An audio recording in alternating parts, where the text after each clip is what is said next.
Bonjour à tous. Oh, j'ai mis un beau décor. C'est la Voie lactée. Eh ben, dis donc, nous sommes gâtés. Viens là, Shannon. Alors, nous voici de retour pour mon plus grand plaisir.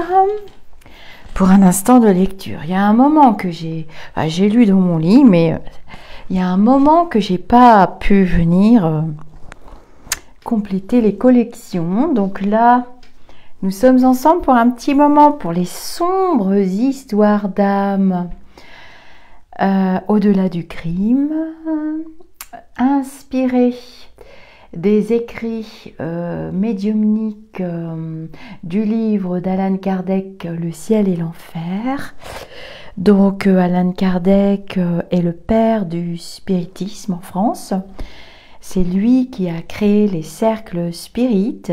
Il est allé aux États-Unis et il a découvert avec sa femme le spiritisme, la connexion que certains humains pouvaient avoir avec les esprits désincarnés, en l'occurrence nous. C'est lui qui a posé le mot médium, qui a fait une classification, bref. Allan Kardec n'est plus à présenter. De son nom de vivant incarné, Hippolyte de Rivail, il a eu accès à son nom Allan Kardec d'une ancienne vie, où il était druide. Donc, installez-vous confortablement. Vous voyez, Shannon est installée. Il fait froid, nous sommes en hiver. Il manque la cheminée. Je n'ai pas de chat. Ce sera Chacha. Alors, nous allons lire l'histoire de Jacques Latour, puis peut-être que je commenterai en canalisation, comme je le fais souvent, à la fin des lectures. Donc, que se passe-t-il pour les humains ayant commis un crime? Que se passe-t-il quand ils retournent à la maison de l'autre côté? Voilà, c'est un peu le principe de ces écrits. Jacques Latour, assassin condamné par la cour d'assises de Foix et exécuté en septembre 1864 dans une réunion spirite intime de 7 à 8 personnes qui eut lieu à Bruxelles le 13 septembre 1864 et à laquelle nous assistions. Une dame médium fut priée d'écrire. Aucune évocation spéciale n'étant faite, elle trace avec une agitation extraordinaire, en très gros caractères, et après avoir violemment raturé le papier, ces mots. « Je me repens, je me repens. Latour. » Surpris de cette communication inattendue, que rien n'avait provoqué, car nul ne songeait à ce malheureux dont la plupart même des assistants ignoraient la mort. On adresse à l'esprit quelques paroles de commisération et d'encouragement, puis on lui fait cette question. Quel motif a pu vous engager à venir parmi nous plutôt qu'ailleurs, puisque nous ne vous avons pas appelé? Le médium, qui est aussi parlant, répond de vive voix. Alors, je fais une petite parenthèse dans la classification des termes de médiumnité. Donc, la personne qui a ce talent est un médium, c'est-à-dire un intermédiaire entre ici le monde terrestre, la matérialité, et le monde des esprits. Dans cette classification de la médiumnité, chaque médium a ses points forts, il a une large palette, comme un peintre avec ses peintures, ses crayons et ses feutres, ce que vous voulez, ses fusains. Et certains médiums ont des points forts, et donc il y a des médiums qui parlent. D'autres, c'est juste par écrit, c'est les médiums pneumatographes. Et là, on a affaire à un médium parlant, donc ça ne passera pas par l'écriture. J'ai vu que vous étiez des âmes compatissantes et que vous prendriez pitié de moi, tandis que d'autres m'évoquent plus par curiosité que par véritable charité, ou bien s'éloignent de moi avec horreur. Alors a commencé une scène indescriptible qui n'a pas duré moins d'une demi-heure. Le médium, joignant à la parole les gestes et l'expression de la physionomie, il est évident que l'esprit s'est identifié avec sa personne. Parfois, ses accents de désespoir sont si déchirants, il peint ses angoisses et ses souffrances avec un ton si navrant, ses supplications sont si véhémentes que tous les assistants en sont profondément émus. Quelques-uns même étaient effrayés de la surexcitation du médium, mais nous pensions que la communication d'un esprit qui se repent et qui implore la pitié n'offrait aucun danger.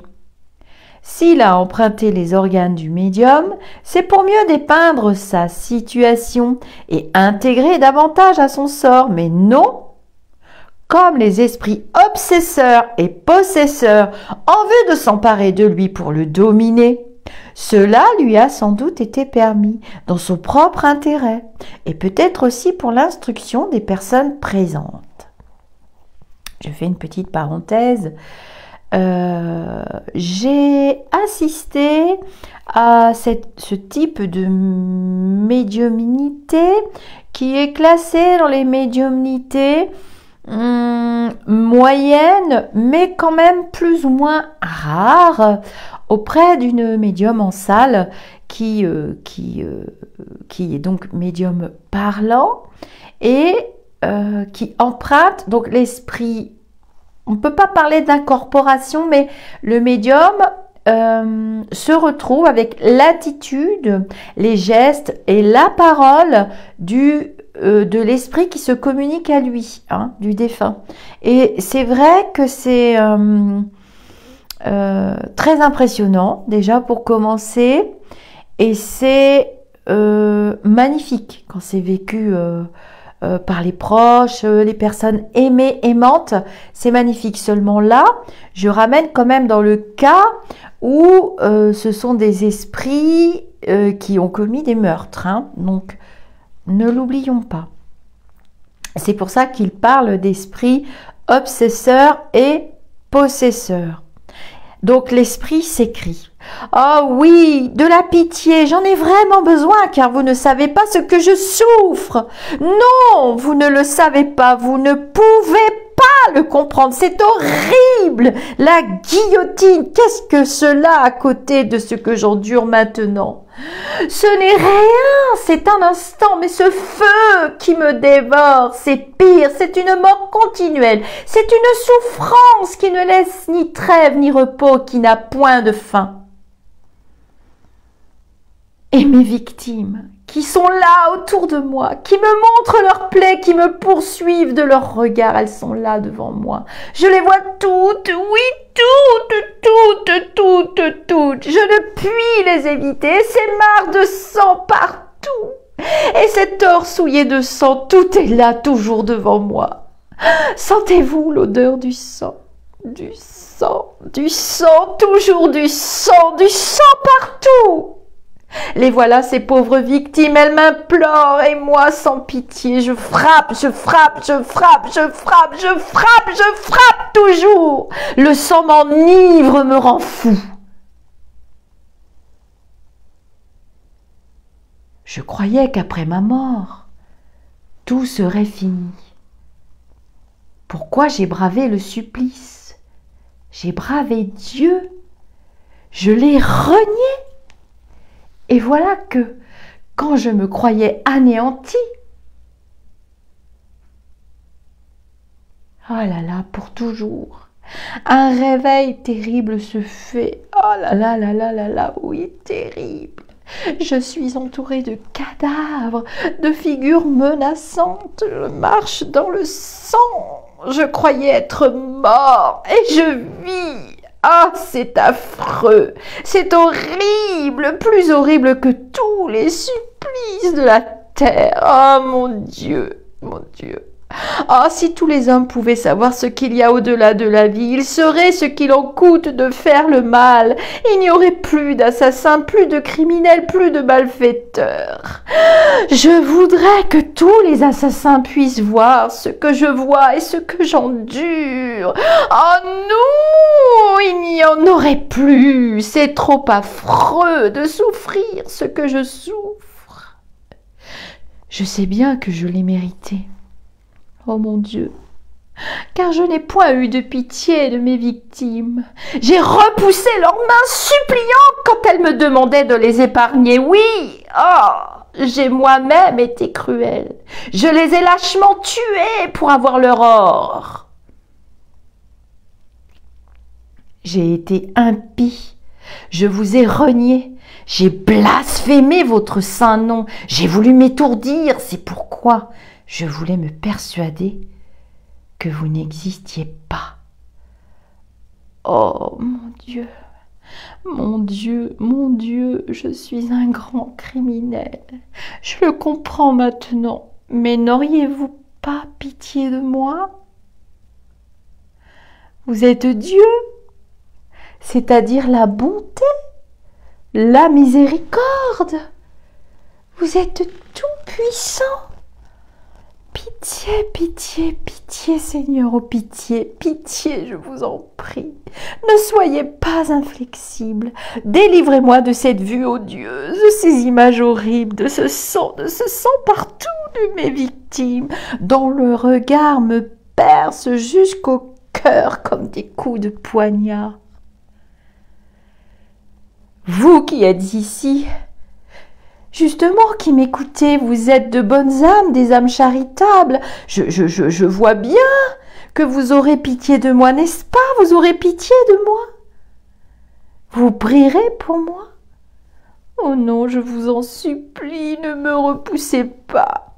Vous demanderez à Dieu de m'ôter cet horrible spectacle de devant les yeux. Il vous écoutera parce que vous êtes bon. Je vous en prie, je vous en supplie, ne me repoussez pas comme j'ai été repoussée par les autres. Priez pour moi. Pitié.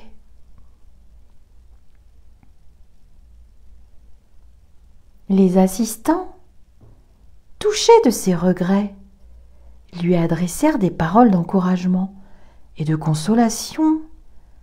Dieu, lui dit-on, n'est point inflexible. Ce qu'il demande au coupable, c'est un repentir sincère et le désir de réparer le mal qu'il a fait.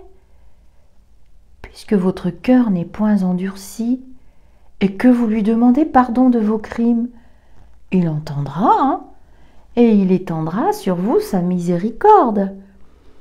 Si vous persévérez dans vos bonnes résolutions pour réparer le mal que vous avez fait, vous ne pouvez sans doute pas rendre à vos victimes la vie que vous leur avez ôtée, mais si vous le demandez avec ferveur, Dieu vous accordera de vous retrouver avec elles dans une nouvelle existence où vous pourrez leur montrer autant de dévouement que vous avez été cruel. Et quand il jugera la réparation suffisante, vous rentrerez en grâce auprès de lui. La durée de votre châtiment est ainsi entre vos mains. Il dépend de vous de l'abréger. Nous vous promettons de vous aider de nos prières et d'appeler sur vous l'assistance des bons esprits. Nous allons dire à votre intention la prière contenue dans l'Évangile selon le spiritisme pour les esprits souffrants et repentants. Nous ne dirons pas celle pour les mauvais esprits, parce que dès lors que vous vous repentez, que vous implorez Dieu et renoncez à faire le mal, vous n'êtes plus à nos yeux qu'un esprit malheureux et non mauvais.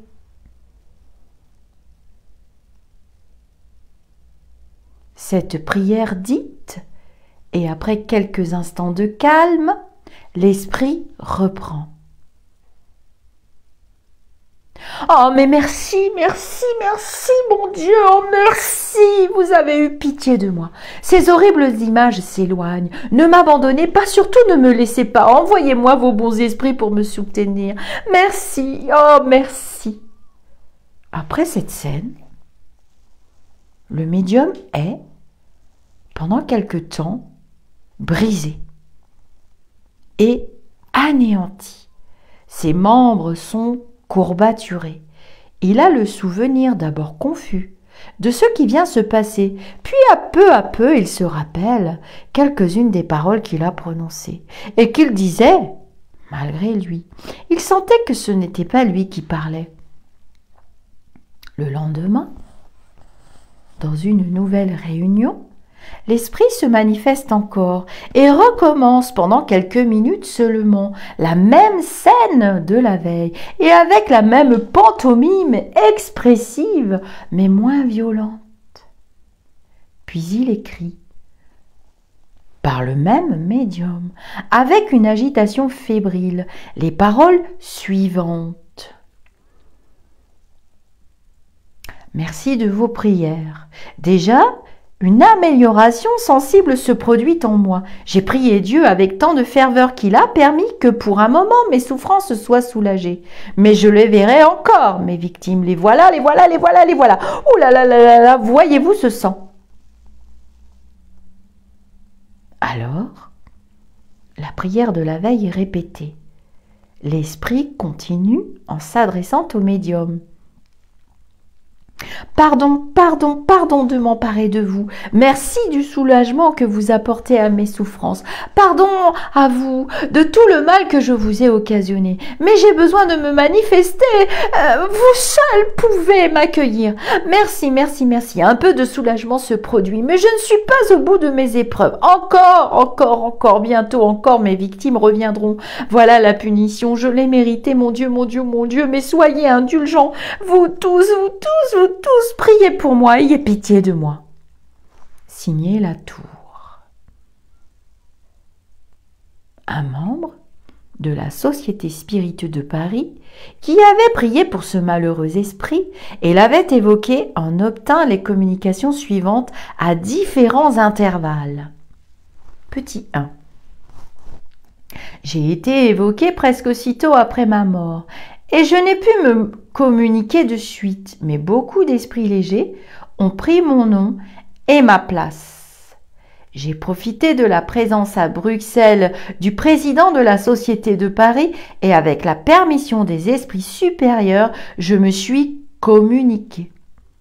Je viendrai me communiquer à la Société et je ferai des révélations qui seront un commencement de réparation de mes fautes et qui pourront servir d'enseignement à tous les criminels qui me liront et qui réfléchiront au récit de mes souffrances.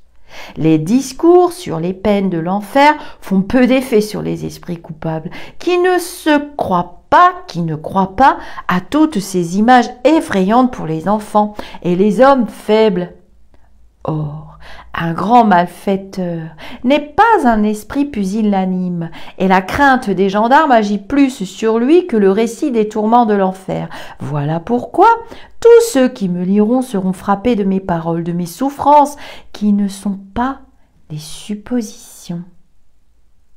Il n'y a pas un seul prêtre qui puisse dire « J'ai vu ce que je vous dis, j'ai assisté aux tortures des damnés. » Mais lorsque je viendrai dire « Voilà ce qui s'est passé après la mort de mon corps, voilà quel a été mon désenchantement, en reconnaissant que je n'étais pas mort, comme je l'avais espéré, et que ce que j'avais pris pour la fin de mes souffrances était le commencement de tortures impossibles à décrire. » Alors, plus d'un s'arrêtera sur le bord du précipice où il allait tomber. Chaque malheureux que j'arrêterai ainsi, dans la voie du crime, servira à racheter une de mes fautes.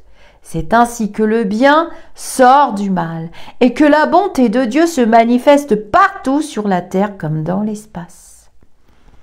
Il m'a été permis d'être affranchi de la vue de mes victimes, qui sont devenus mes bourreaux, afin de me communiquer à vous. Mais en vous quittant, je les reverrai, et cette seule pensée me fait souffrir plus que je ne peux le dire ni le décrire.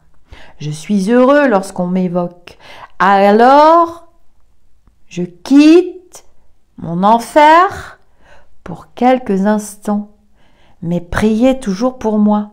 Priez le Seigneur pour qu'il me délivre de la vue de mes victimes. Oui, prions ensemble, la prière fait tant du bien. Je me sens plus allégée. Je ne sens plus autant la pesanteur du fardeau qui m'accable. Je vois une lueur d'espérance qui luit à mes yeux, et plein de repentir, et je m'écrie. Bénie soit la main de Dieu, que sa volonté soit faite. Petit 2. Le médium, au lieu de demander à Dieu de vous délivrer de la vue de vos victimes, je vous engage à prier pour moi et avec moi, pour lui demander la force de supporter cette torture expiatoire. La tour répond. J'aurais préféré être délivré de la vue de mes victimes. Si vous saviez ce que je souffre, l'homme le plus insensible serait ému s'il pouvait voir, imprimé sur ma figure comme le feu, les souffrances de mon âme. Je ferai ce que vous me conseillez. Je comprends que c'est un moyen un peu plus prompt d'expier mes fautes. C'est comme une opération douloureuse qui doit rendre la santé à mon corps bien malade. Ah! Si les coupables de la terre pouvaient me voir, qu'ils seraient effrayés des conséquences de leurs crimes, qui, cachés aux yeux des hommes, sont vus par les esprits. Que l'ignorance est fatale à tant de pauvres gens. Quelle responsabilité assument ceux qui refusent l'instruction aux classes pauvres de la société. Ils croient qu'avec les gendarmes et la police, ils peuvent prévenir les crimes. Mais alors comme ils sont dans l'erreur. Petit 3. Les souffrances que j'endure sont horribles, mais depuis vos prières, je me sens assistée par de bons esprits qui me disent d'espérer. Je comprends l'efficacité du remède héroïque que vous m'avez conseillé et je prie le Seigneur de m'accorder la force de supporter cette dure expiation. Elle est égale, je puis le dire, au mal que j'ai fait. Je ne veux pas chercher à excuser mes forfaits, mais du moins, sauf les quelques instants de terreur qui ont précédé, pour chacune de mes victimes, le moment de la mort, la douleur, une fois le crime commis a cessé pour elles, et celles qui avaient terminé leurs épreuves terrestres sont allées recevoir la récompense qui les attendait. Mais depuis mon retour dans le monde des esprits, je n'ai pas cessé, excepté dans les moments bien courts où je me suis communiqué à vous, de souffrir les douleurs de l'enfer. Les prêtres, malgré leur tableau effrayant des peines que ressentent les réprouvés, n'ont qu'une idée bien faible des véritables souffrances que la justice divine inflige à ces enfants qui ont violé sa loi d'amour et de charité. Comment faire croire à des gens raisonnables qu'une âme, c'est-à-dire quelque chose qui n'est pas matériel, puisse souffrir au contact de ce feu matériel? C'est absurde. Et voilà pourquoi tant de criminels se rient de ces peintures fantastiques de l'enfer. Mais il n'en est pas de même de la douleur morale qu'endure le condamné après la mort physique. Priez pour moi, pour que le désespoir ne s'empare pas de moi. Petit 4. Je vous remercie du but que vous me faites entrevoir, but glorieux auquel je sais que je parviendrai lorsque je me serai purifié. Je souffre beaucoup Et cependant, il me semble que mes souffrances diminuent. Je ne puis croire que, dans le monde des esprits, la douleur diminue parce qu'on s'y habitue peu à peu. Non, non, non, non, non, non, non. Je comprends que vos bonnes prières ont accru mes forces, et si mes douleurs sont les mêmes, ma force étant plus grande, je souffre moins. Ma pensée se reporte sur ma dernière existence, sur les fautes que j'aurais pu éviter si j'avais su prier. Je comprends aujourd'hui l'efficacité de la prière. Je comprends la force de ces femmes honnêtes et pieuses, faibles selon la chair, mais fortes par leur foi. Je comprends ce mystère que ne comprennent pas les faux savants de la terre. Prière. Seul ce mot excite la risée des esprits forts. Je les attends dans le monde, et lorsque le voile qui leur dérobe la vérité se déchirera pour eux, à leur tour ils viendront se prosterner aux pieds de l'Éternel, qu'ils ont méconnu, et ils seront heureux de s'humilier pour se relever de leurs péchés et de leurs forfaits. Ils comprendront la vertu de la prière. Prier, c'est aimer. Aimer, c'est prier. Alors, ils aimeront le divin et lui adresseront leurs prières d'amour et de reconnaissance.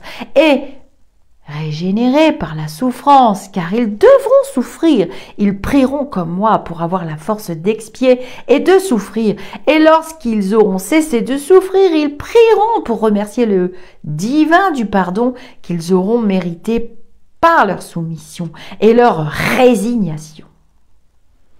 Prions, frères, prions, mes frères, pour me fortifier davantage. Oh, merci, frère, de ta charité, car je suis pardonné. Le divin me délivre de la vue de mes victimes. Oh, mon Dieu le divin, soyez béni pendant l'éternité pour la grâce que vous m'accordez. Oh mon Dieu, je sens l'énormité de mes crimes et je m'abîme devant votre toute-puissance. Seigneur, je vous aime de tout mon cœur et je vous demande la grâce de me permettre, lorsque votre volonté m'enverra subir sur la terre de nouvelles épreuves, d'y venir. Missionnaire de paix et de charité, apprendre aux enfants à prononcer votre nom avec respect.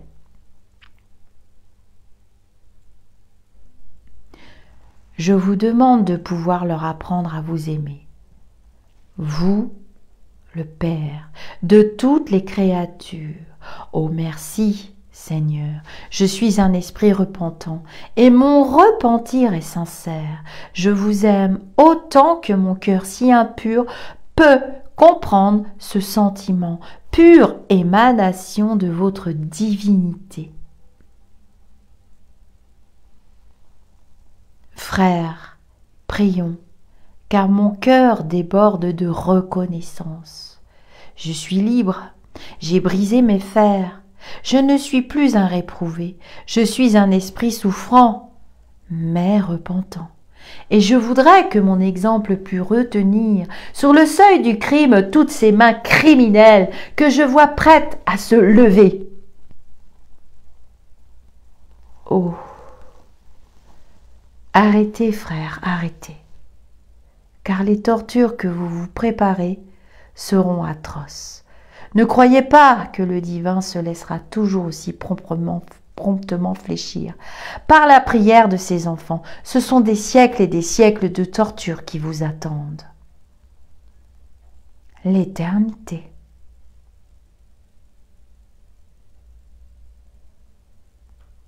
Alors là, toujours dans le chapitre de la tour, je fais un aparté, il y a le guide du médium, l'enseignant spirituel qui intervient dans la communication. Alors c'est fréquent, c'est très fréquent. Le guide du médium parle à son tour. Tu ne comprends pas, dis-tu, les paroles de l'esprit. Rends-toi compte de son émotion et de sa reconnaissance envers le Seigneur. Il ne croit pas pouvoir mieux l'exprimer et la témoigner qu'en essayant d'arrêter tous ces criminels qu'il voit et que tu ne peux voir. Il voudrait que ces paroles arrivassent jusqu'à eux, et ce qu'il ne t'a pas dit, parce qu'il l'ignore encore, c'est qu'il lui sera permis de commencer des missions réparatrices. Il ira près de ses complices chercher à leur inspirer le repentir et à introduire dans leur cœur le germe du remords. Quelquefois, l'on voit sur la terre des personnes que l'on croyait honnêtes venir au pied d'un prêtre s'accuser d'un crime. C'est le remords qui leur dicte l'aveu de leur faute. Et si le voile qui te sépare du monde invisible se soulevait, tu verrais souvent un esprit qui fut le complice ou l'instigateur du crime venir, comme le fera Jacques Latour, chercher à réparer sa faute en inspirant le remords à l'esprit incarné. Signé ton guide protecteur. Le médium de Bruxelles, qui avait eu la première manifestation de Latour, en reçut plus tard la communication suivante. Ne craignez plus rien de moi, je suis tranquille, mais je souffre cependant encore. Le divin a eu pitié de moi, car il a vu mon repentir. Maintenant, je souffre de ce repentir qui me montre l'énormité de mes fautes. Si j'avais été bien guidée dans la vie, je n'aurais pas fait tout le mal que j'ai fait. Mais mes instincts n'ont pas été réprimés et j'y ai obéi, n'ayant connu aucun frein. Si tous les hommes pensaient davantage à Dieu, au divin, ou du moins si tous les hommes y croyaient, de pareils forfaits ne se commettraient plus. Mais la justice des hommes est mal entendue pour une faute. Quelquefois légère, un homme est enfermé dans une prison qui, toujours, est un lieu de perdition et de perversion.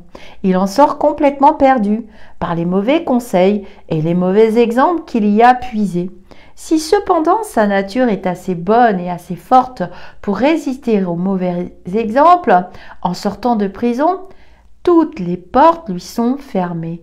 Toutes les mains se retirent devant lui, tous les cœurs honnêtes le repoussent. Que lui reste-t-il? Le mépris et la misère, l'abandon, le désespoir. S'il sent en lui de bonnes résolutions pour revenir au bien, la misère le pousse à tout. Lui aussi alors méprise son semblable. Il le hait et perd toute conscience du bien et du mal, puisqu'il se voit repoussé, lui qui cependant avait pris la résolution de devenir un honnête homme. Pour se procurer le nécessaire, il vole, il tue parfois, puis on le guillotine, et ça recommence ainsi. Mon divin, au moment où mes hallucinations vont me reprendre, je sens votre main qui s'étend vers moi. Je sens votre bonté qui m'enveloppe et me protège. Merci, mon divin. Dans ma prochaine existence, j'emploierai mon intelligence, mon bien, à secourir tous les malheureux qui ont succombé et à les préserver de la chute. Merci, vous qui ne répugnez pas à communiquer avec moi. Soyez sans crainte, vous voyez que je ne suis pas mauvais. Quand vous pensez à moi, ne vous représentez pas le portrait que vous avez vu de moi, mais représentez-vous une pauvre âme désolée qui vous remercie infiniment de votre indulgence. Adieu, évoquez-moi encore et priez le divin pour moi. Signé Latour. Étude sur l'esprit de Jacques Latour. On ne peut méconnaître la profondeur et la haute portée de quelques-unes des paroles que renferme cette communication. Elle offre en outre un des aspects du monde des esprits châtiés, au-dessus duquel cependant on entrevoit la miséricorde de Dieu, l'allégorie mythologique des Euménide n'est pas aussi ridicule qu'on le croit, et les démons bourreaux officiels du monde invisible qui les remplacent dans la croyance moderne sont moins rationnels avec leurs cornes et leurs fourches que ces victimes servant elles-mêmes au châtiment du coupable. En admettant l'identité de cet esprit, on s'étonnera peut-être d'un changement aussi prompt dans son état moral. C'est ainsi que nous l'avons fait remarquer dans une autre occasion, qu'il y a souvent plus de ressources chez un esprit brutalement mauvais que chez celui qui est dominé par l'orgueil ou qui cache ses vices sous le manteau de l'hypocrisie. Ce prompt retour à de meilleurs sentiments indique une nature plus sauvage que perverse, à laquelle il n'a manqué qu'une bonne direction. En comparant son langage à celui d'un autre criminel mentionné ci-après sous le titre « Châtiment par la lumière », il est aisé de voir celui des deux qui est le plus avancé moralement, malgré la différence de leur instruction et de leur position sociale. L'un obéissait à un instinct naturel de férocité, à une sorte de surexcitation, tandis que l'autre apportait dans la perpétration de ses crimes le calme et le sang-froid d'une lente et persévérante combinaison, et après sa mort bravait encore le châtiment par orgueil. Il souffre, certes, mais ne veut pas en convenir. L'autre est dompté immédiatement. On peut ainsi prévoir lequel des deux souffrira le plus longtemps.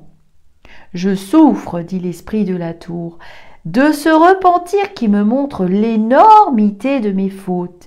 Il y a là une pensée profonde. L'esprit ne comprend pas réellement la gravité de ses méfaits que lorsqu'il se repent. Le repentir amène le regret, le remords, sentiment douloureux, qui est la transition du mal au bien, de la maladie morale à la santé morale. C'est pour y échapper que les esprits pervers se raidissent contre la voix de leur conscience, comme ces malades qui repoussent le remède qui doit les guérir. Ils cherchent à se faire illusion, à s'étourdir en persistant dans le mal. La tour est arrivée à cette période où l'endurcissement finit par céder. Le remords est entré dans son cœur. Le repentir s'en est suivi. Il comprend l'étendue du mal qu'il a fait. Il voit son abjection et il en souffre. Voilà pourquoi il dit « Je souffre de ce repentir ». Dans sa précédente existence, il a dû être pire que dans celle-ci, car s'il se fût repenti comme il le fait aujourd'hui, sa vie eût été meilleure.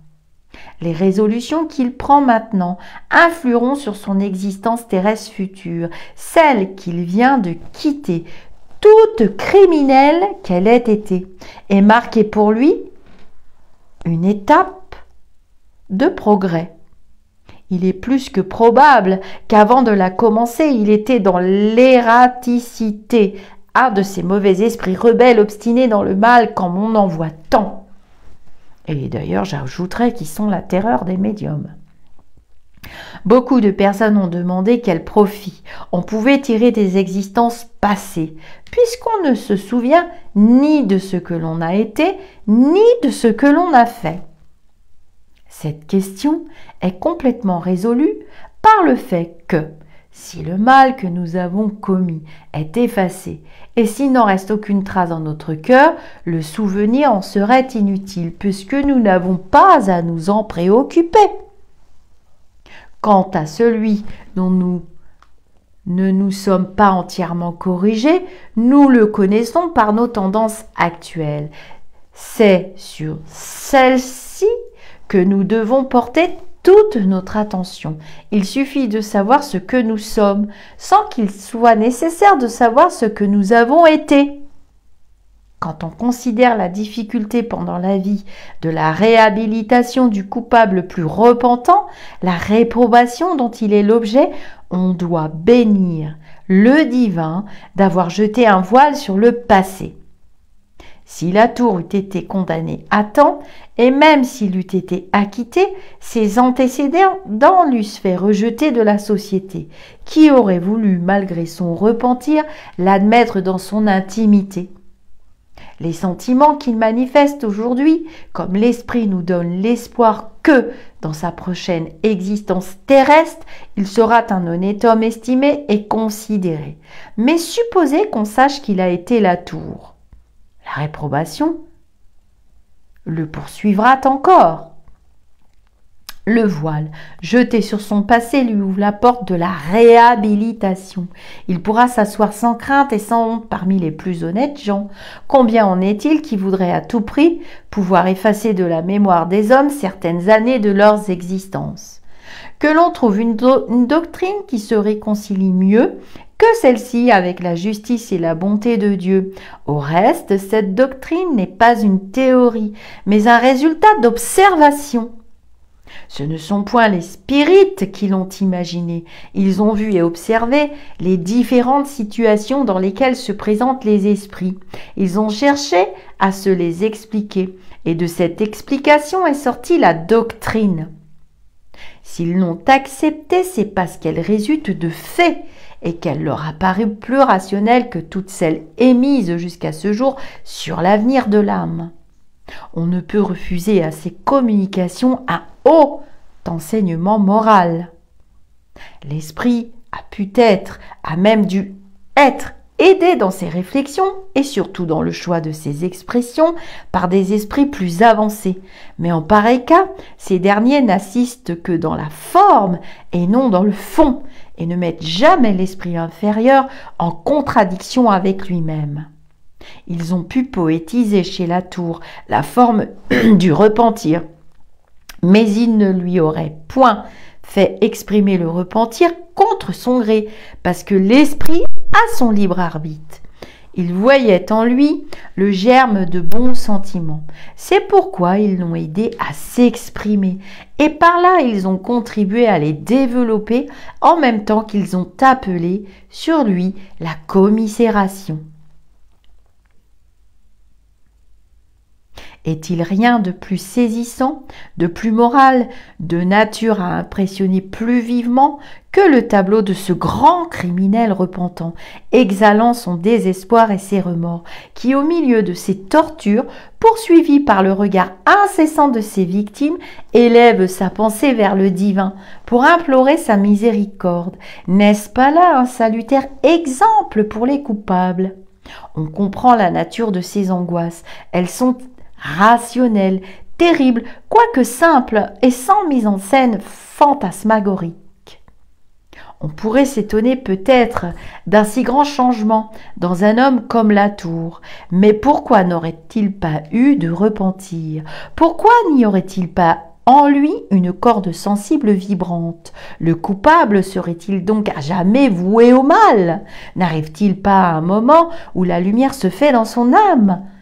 Ce moment était arrivé pour Latour. C'est précisément là le côté moral de ses communications. C'est l'intelligence qu'il a de sa situation. Ce sont ses regrets, ses projets de réparation qui sont éminemment instructifs.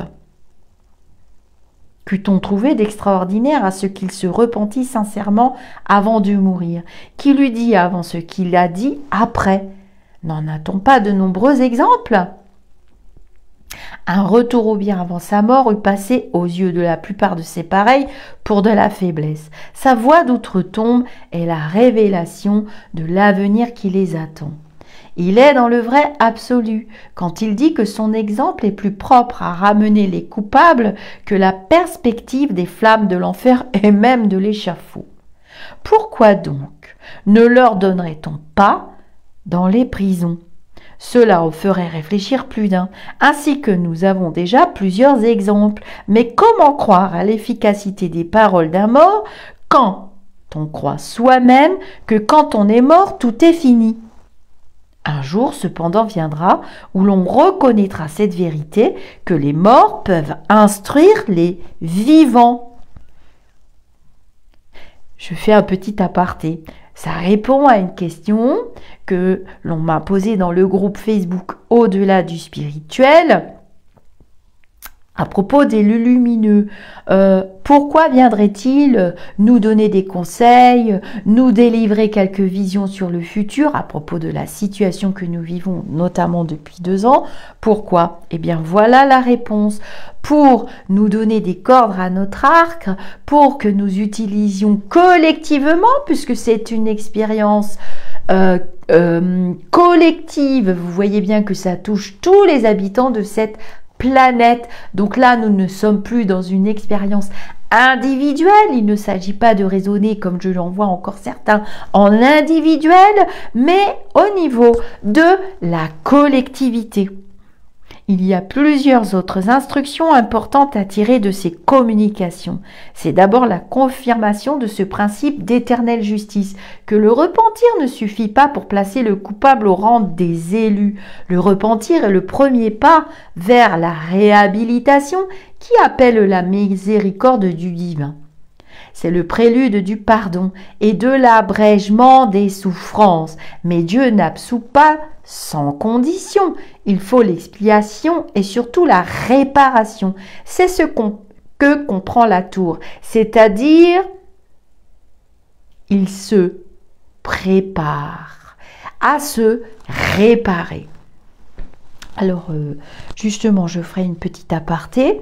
Donc, je rejoins tout à fait par rapport au livre de Madame Patricia Daré, son dernier livre, Mes rendez-vous avec Walter Hofer. C'est exactement le même genre de communication qu'elle nous transmet dans ce livre, hein. Les mots ne sont pas les mêmes puisque chaque esprit qui se communique à nous, à son propre degré d'élévation et à son propre langage. On appelle ça, dans mon jargon, une signature astrale. En second lieu, si l'on compare ce criminel à celui de Castelnaudary, que nous avons vu dans les précédentes vidéos, vous avez ces vidéos dans la playlist dédiée, on trouve une grande différence dans le châtiment qui leur est infligé. Chez ce dernier, le repentir a été tardif et par conséquent, la peine plus longue. Vous pouvez aller regarder la vidéo, l'écouter. Écoutez la vidéo sur Castelnaudary, qui était un esprit frappeur, qui était effrayant. Un grand criminel aussi. Cette peine est en outre presque matérielle, tandis que chez la tour, la souffrance est plutôt morale. C'est que, comme nous l'avons dit plus haut, chez l'un, l'intelligence était bien moins développée que chez l'autre. Il fallait quelque chose qui pût frapper ses sens obtus.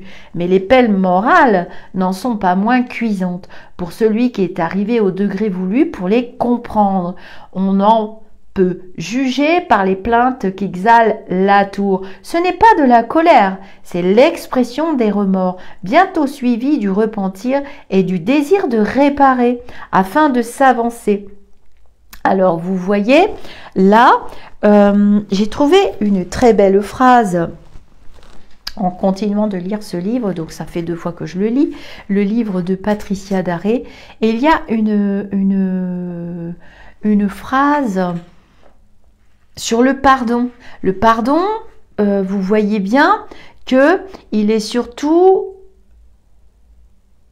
Alors voilà, là, dans le livre, j'espère qu'elle ne m'en voudra pas, mais bon, c'est dans son intérêt de vendre ses livres aussi. Là, il y a un passage qui m'a frappée, du coup. Alors, comme vous le savez, je fais les intents de lecture, je découvre entièrement avec vous. Cependant, j'ai des communications dans les jours qui précèdent. Et du coup, l'élu lumineux m'amène droit sur les livres. Je ne choisis rien. Je suis comme une secrétaire, il me dit ça, et ça se fait tout seul. Et donc, j'ai un instant pour tout dans ma vie terrestre que je mets en capsule vidéo. Et donc, je rejoins ce passage à celui-ci, des chapitres des criminels, des sombres âmes. Il y aura d'autres instants vidéo. On va continuer avec ce livre, mais ce sera d'autres bulles parce que les sujets sont traités. Donc, elle dit dans son livre, quand elle se communique avec Walter Hofer, la rédemption n'est guère à la mode dans notre société. Donc, quand on reprend ces communications de fin du siècle dernier, fin 1800, en ce qui concerne Allan Kardec, elles ne prennent pas une ride puisque c'est toujours le même processus malgré les milliards d'années. Et là, on est dans notre société actuelle avec Madame Daré. Donc elle écrit, la rédemption n'est guère à la mode dans notre société. La mise au banc est plus répandue, faisant en sorte d'oublier celui ou celle qui n'est plus en odeur de sainteté. D'ailleurs, on ne s'occupe pas de savoir ce que deviennent les assassins, les escrocs, les imposteurs et autres humains jugés indésirables. Porter à nouveau un regard sur eux, c'est comme trahir leurs victimes. Voilà ce qu'ont ressenti les rescapés de la Shoah, témoins de la partie civile du procès d'Oscar Groening. Une trahison, un acte de pardon peut être comparé à un acte de trahison. Je décidai de m'en ouvrir à Walter lors de sa prochaine visite, puisqu'il la visite régulièrement. Et donc, c'est son ange gardien, et donc il est en réparation, et il a choisi comme mission d'assister Madame Daré en tant qu'ange gardien. Madame Daré est un peu, je ne vais pas prétendre qu'elle est comme moi, c'est plutôt le contraire, ou pas du tout, il n'y a pas d'ego, il n'y a pas d'orgueil, il n'y a pas de tout ça dans la médiumnité, en principe, je dis bien, et donc j'ai compris que le pardon était dans une vibration spécifique, comme la colère, comme ce que vous avez vu à propos des criminels, comme l'orgueil, on peut parler des 7 péchés capitaux si vous voulez, et le pardon, il a sa vibration propre, et je découvre au travers de certains écrits et des propres communications que j'ai avec mes enseignants spirituels, que tout ce qu'on entend aujourd'hui dans cette tendance très New Age à propos du pardon, ça n'existe pas. Le pardon, il est d'abord envers soi-même, c'est vrai, mais pas de la manière qu'on croit. Et c'est très difficilement explicable avec des mots humains. Et pour comprendre avec le mental et avec le degré d'intelligence de nos civilisations actuelles, englouties par la matérialité. On sombre dans une matérialité féroce de laquelle il est demandé de s'arracher grâce à l'expérience que nous vivons collectivement au travers des enseignements de cette maladie. Il y a eu d'autres enseignements au travers d'autres maladies. On va reprendre la peste, on va reprendre la tuberculose, on va reprendre toutes les autres maladies qui ont touché tous les siècles. Et rebelote, et on recommence. C'est sans fin. L'univers est sans commencement ni fin. Donc, j'ai trouvé ce passage très parlant. Ça m'a frappé.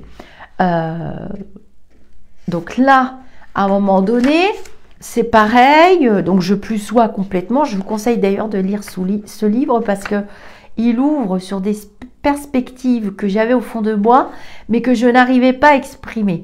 Étant donné que dans cette vie, elle a la chance d'avoir choisi d'avoir une plume et d'être donc écrivain et journaliste, ce que j'étais dans ma vie précédente, mais ce que je ne suis plus aujourd'hui. Donc je serais bien à même d'écrire un livre. J'ai gardé des séquelles, donc moi je fais des vidéos, mais je ne peux pas écrire un livre. Je n'ai pas cette fonction dans cette vie. Donc là, il dit, mais après, comment se racheter, comment réparer? Vous voyez, elle parle de ça. Nous sommes aussi dans le pardonner à tout prix qui fait réfléchir. Mais, comme elle dit, elle est d'accord avec Walter. Il faut être deux pour alimenter le pardon, qui est une vibration. C'est comme l'amour. Si vous vous aimez trop, vous devenez égocentrique, vous allez vous percher dans votre ego.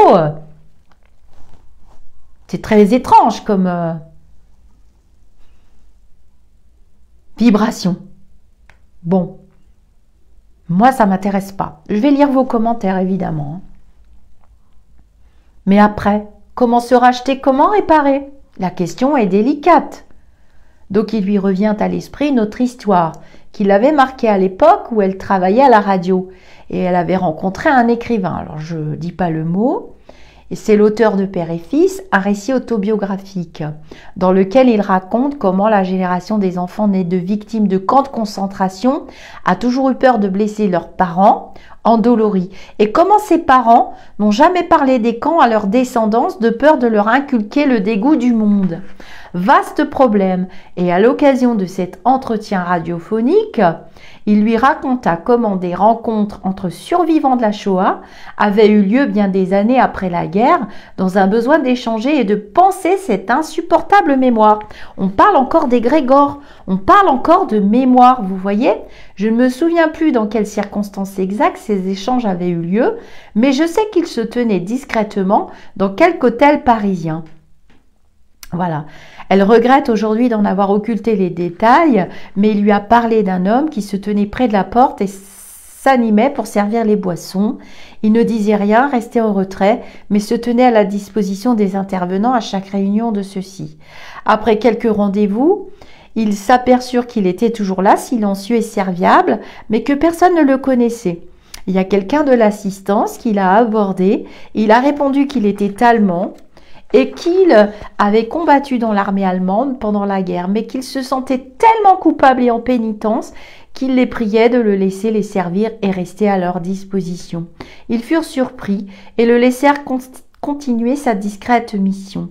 Donc ce récit l'a frappé à l'époque, Madame Darré, et je n'imaginais pas combien le moindre acte apparemment anodin pouvait contribuer à l'expiation et donc la rédemption de certains. Voilà. Et après, elle dit la rédemption n'est pas à la mode. Donc, dans l'instant de vie qui nous est imparti, comme c'est expliqué aussi dans les littératures qui remontent quand même au siècle dernier, comme c'est expliqué aussi dans la plupart des religions, ou la plupart des philosophies. Si on reprend la philosophie bouddhique, il est interdit de tuer même une vie, même un insecte, même il y a des conditions, on ne prend pas une vie, voilà, parce que c'est envers nous-mêmes que nous nous faisons du mal, puisque nous allons devoir affronter ça. Après, nous allons devoir affronter et se dire qu'est-ce que j'ai foutu, voilà. Donc le pardon, ça c'est un grand sujet que je vais commencer à travailler sur la chaîne. Il est d'abord envers soi-même, mais à condition d'être deux et à condition de racheter. Il ne s'agit pas de dire pardon, je me pardonne, tout est beau, tout est rose. Ça n'existe pas. C'est une vibration qui doit être alimentée, qui doit être travaillée, qui est soumise à conditions. Contrairement à la vibration d'amour qui, elle, est inconditionnelle, évidemment. C'est tellement évident, il n'y a pas besoin de ce mot-là, le mot amour.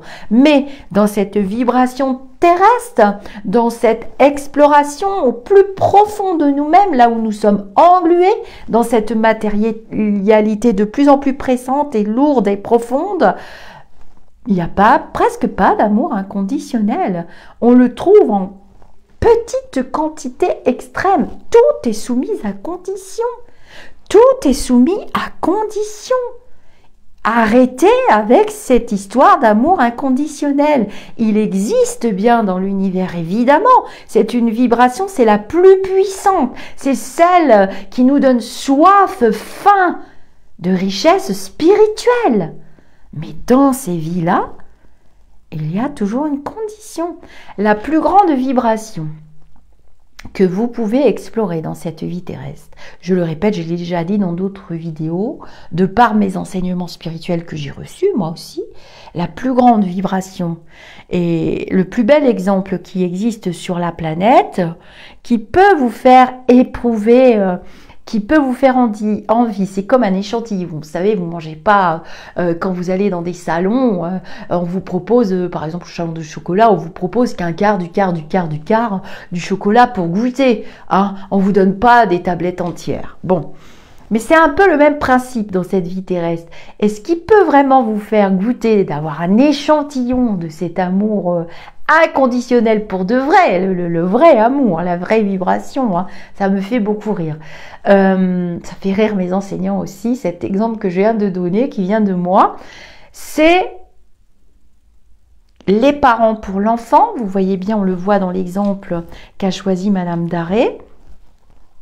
qui protège, qui est indescriptible, indescriptible. Ça peut être envers un animal de compagnie.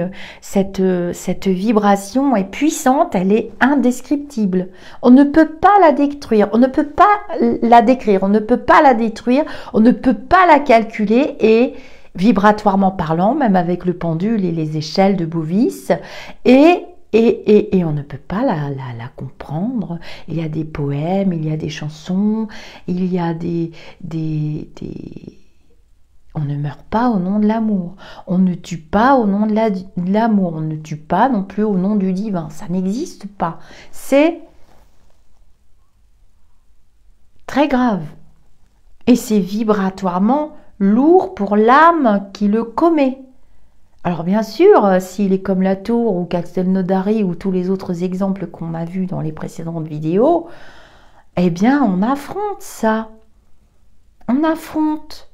Et c'est pour ça aussi qu'on nous ramène à cette expérience collective, que nous sommes dans la vibration du pardon. On est en train de nettoyer cet égrégore de cette guerre, de ces guerres, les deux guerres là, de ce siècle. Hein. Nous sommes les descendants, nous sommes la génération. Et c'est vrai que c'est difficile à comprendre, c'est difficile à expliquer. Quand on canalise en médiumnité, moi-même, je cherche des mots, des lectures pour... Mais beaucoup d'entre nous ont compris. Je le vois dans les échanges que j'ai en privé et dans les commentaires. Des fois, c'est dans le WhatsApp, on échange. On est en train de comprendre. On est en train de s'ouvrir à une nouvelle civilisation. Il ne s'agit pas de lutter pour retrouver nos vies d'avant. Il s'agit de lutter pour partager des richesses terrestres, puisque c'est en abondance qu'elles sont là, pour aller dans des vibrations de compassion, d'amour. C'est pour ça qu'ils se sont battus, nos grands-parents, pour la liberté. Pas pour faire ce qu'on fait. Ils échangeaient, ils travaillaient, il y avait la valeur du travail. On doit travailler. On doit travailler sur soi, on doit travailler pour nourrir son corps terrestre, on ne doit pas dépendre des autres, sauf quand on est faible, de par la maladie, le handicap, dans des cas vraiment précis. On ne doit pas être dans le jugement. Vous allez vous juger vous-même. Alors ne commencez pas par juger les autres. Vous allez vous juger vous-même, tout simplement. Donc déjà, comme l'a dit Bob Marley, avant de montrer le doigt pour juger l'autre, regarde si tes mains sont propres. Déjà, vous voyez? Déjà, ça c'est un début. Aller sous la douche de la vibration d'amour et se dire, mais attends, qu'est-ce que j'ai fait? À quel moment j'ai fait du bien? Alors là, je vois que Noël arrive. Noël arrive. Qu'est-ce que ça représente pour vous cette fête? Pour moi, plus rien. Ça fait longtemps que ça ne représente plus rien. Ça représente du rouge, du vert, ça représente la matérialité, ça représente... C'est inintéressant. Je vois des commentaires, j'ai commencé à faire les dons là avec l'argent que vous nous avez offert, l'argent de mon travail aussi, de tous les ateliers que j'ai faits, avec l'autre jeune femme qui a participé aussi, puis d'autres aussi qui ont participé, puis tous les cadeaux que les artisans vous font. Qu'est-ce que je vois dans les commentaires?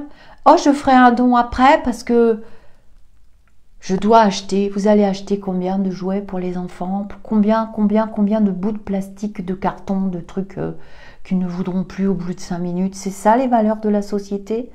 Bah, c'est pas très intéressant. Je suis désolée de vous l'apprendre. Pourtant, Noël, c'est une fête qui doit nous rassembler. C'est une fête qui doit être dans le partage, dans les vibrations justement, d'amour, de compassion, d'entraide. Bah, j'ai pas l'impression que c'est ça qui se passe. On se replie, on est chacun chez soi. Ah oui, on clique sur un bouton pour mettre un commentaire. Mais le vrai partage, il commence pas là.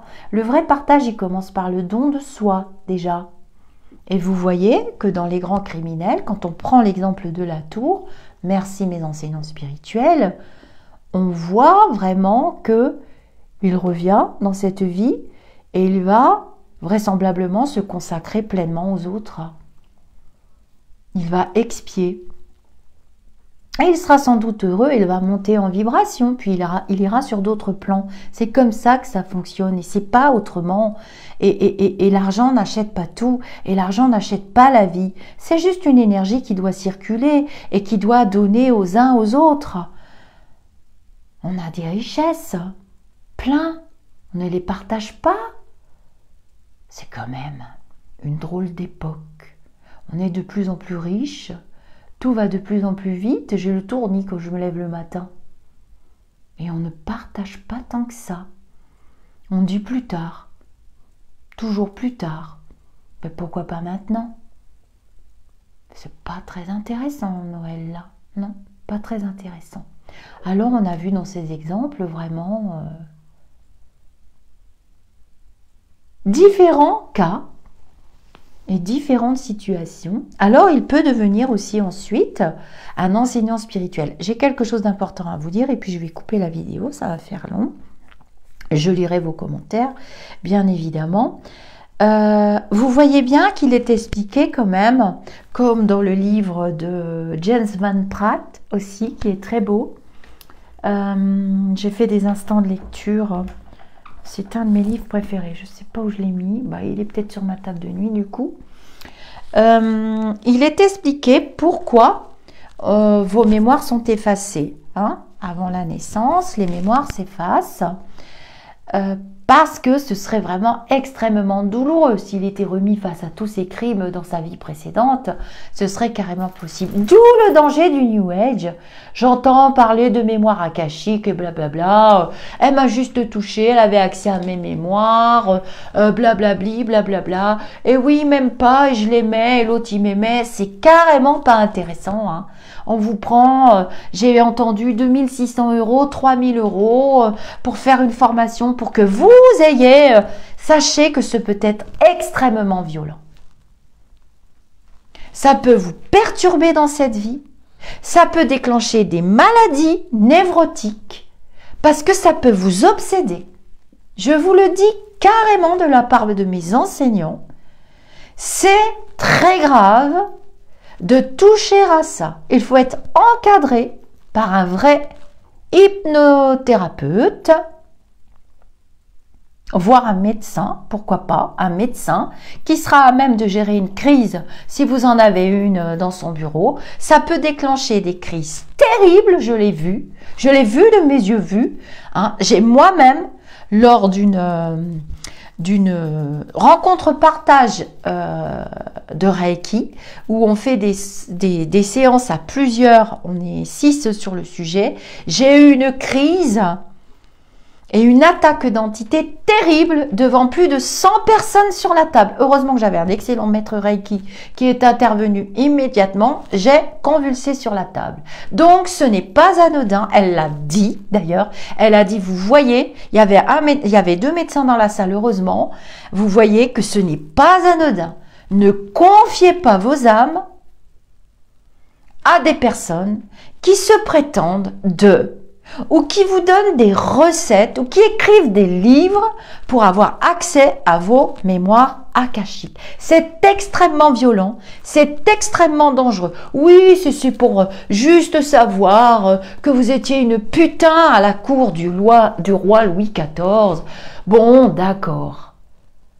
Mais imaginez que vous soyez dans le cas de la tour ou de Castelnaudary. Vous allez pouvoir vivre avec ça? La nature est bien faite. Il y a une raison. Ne touchez pas au divin. On ne rigole pas avec le divin. On ne rigole pas avec les lois de l'univers. Ces personnes-là seront mises face à leurs actes. Elles vous auront pollué l'esprit dans votre incarnation. C'est interdit. Nous avons des enseignants spirituels dédiés. Nous avons un ange gardien. Nous avons des anges aussi pour nous protéger. Ils sont multidimensionnels. Vous leur demandez, vous serez emporté dans vos rêves. L'âme travaille la nuit, je le répète. Vous serez emporté, encadré par vos enseignants spirituels qui ont une énergie d'amour pour vous, qui vous protégeront. Et vous serez initié si vous le demandez. Vous aurez des bribes, mais vous ne saurez pas tout. parce que ça ne sert à rien. Et c'est d'une violence extrême. Moi, je me souviens de ce qui m'est arrivé. J'étais incapable de savoir où j'étais. On m'a assis sur la table, on m'a ranimé. C'était d'une violence. Où est-ce que j'étais barrée? Je ne sais pas. Je ne sais pas.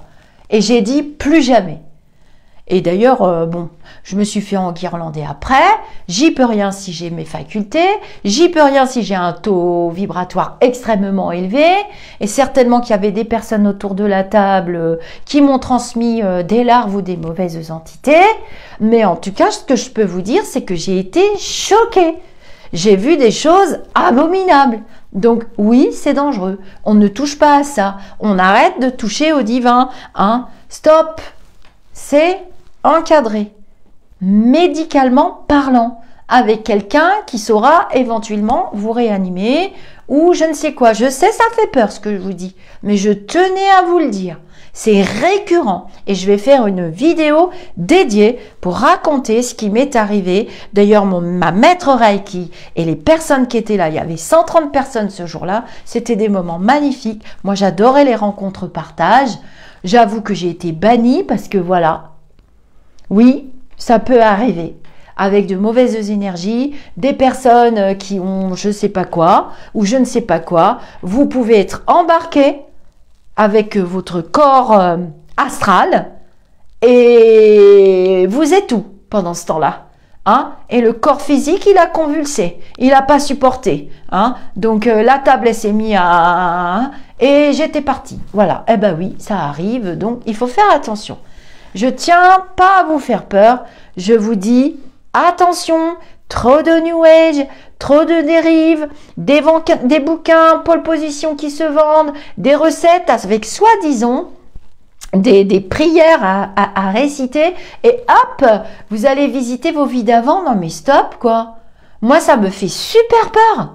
Je veux super pas faire ça et je le ferai jamais. On a nos enseignants, on est encadré, on peut le demander, ils feront au mieux pour vous. Au moment où vous serez bien, vous serez en forme astrale, vous serez en forme physique, ils seront disponibles, vous aurez vos défunts aussi, bien souvent vous aurez vos défunts, c'est-à-dire vos ancêtres, puisqu'on a des familles karmiques aussi, il faut le savoir. J'ai l'air de passer pour une alphabète, je suis initiée, donc je sais de quoi je parle, hein. Ça je ne l'ai pas lu dans les livres, hein. Je le sais depuis très très longtemps. On a des familles d'âmes et des familles karmiques. Et si c'est pas bon pour vous, et si c'est pas nécessaire, vous n'irez pas. Mais ce n'est pas à vous de décider. En aucun cas. On ne peut que demander. On ne peut que solliciter. C'est tout ce qu'on peut faire. Et rien d'autre. Ne sortez pas de là. Et je vois en consultation des personnes dans un état d'esprit et un état psychologique dans leurs incarnations terrible. Des gens dont les esprits sont bousillés. Avec toutes ces personnes qui ouvrent des cabinets, qui font n'importe quoi. Ça, je vous dis tout de suite. C'est compliqué, hein. Je ne sais pas comment on va se sortir de ce brouillard, c'est sale. Ce sont des énergies dégueulasses. Alors non, il y a des livres, on reste tranquille, et c'est pas parce qu'il est passé chez... C'est une bande de requins, hein. Ils sont souvent amis, lui il est journaliste, c'est sa femme, l'autre il passe à la télé, il connaît un tel. Qu'est-ce que c'est que ces gens-là? Moi je veux pas en entendre parler. Hein. Il y a même un livre qui est sorti... sur le meilleur médium, je sais pas quoi, il n'y a pas de meilleur. Dès qu'on parle de meilleur, de moins bon, de plus faible, de ci, de là, on est dans l'ego, on est dans le business et il n'y a pas d'autre mot. C'est tout. Et moi, si je me fais suer à passer des heures gratuitement, à dire tout ça, hein, c'est aussi pour l'opération du Saint-Esprit. C'est le cas de le dire. Je vous souhaite un beau week-end. C'était un petit peu long. Vous mettez un casque, vous l'écoutez en faisant vos gâteaux, la cuisine, moi c'est ce que je fais. Quelquefois je suis abonnée à des chaînes, j'écoute les copains, les copines et c'est très sympa. Ou même de la musique. Pour les personnes qui arrivent, je vais faire des directs dorénavant qui seront réservés aux abonnés parce qu'on se fait agresser. Vous vous êtes fait agresser lors du journal des loups lumineux. J'ai reçu de nombreux messages. Je vous remercie pour tout votre soutien. Vous pouvez vous abonner en vous créant un compte YouTube, vous mettez le nom que vous voulez, on s'en fiche pas mal, ou bien votre nom, votre prénom, en vous créez avec une adresse mail valide, vous créez ça, comme ça vous pourrez aller dans les commentaires, et comme ça je cliquerai pour les vidéos que je voudrais faire en privé, pas des vidéos en privé, c'est gratuit, hein. Alors il y en a qui m'ont écrit, j'ai pas les moyens. Je ne ferai jamais payer personne. C'est hors de question.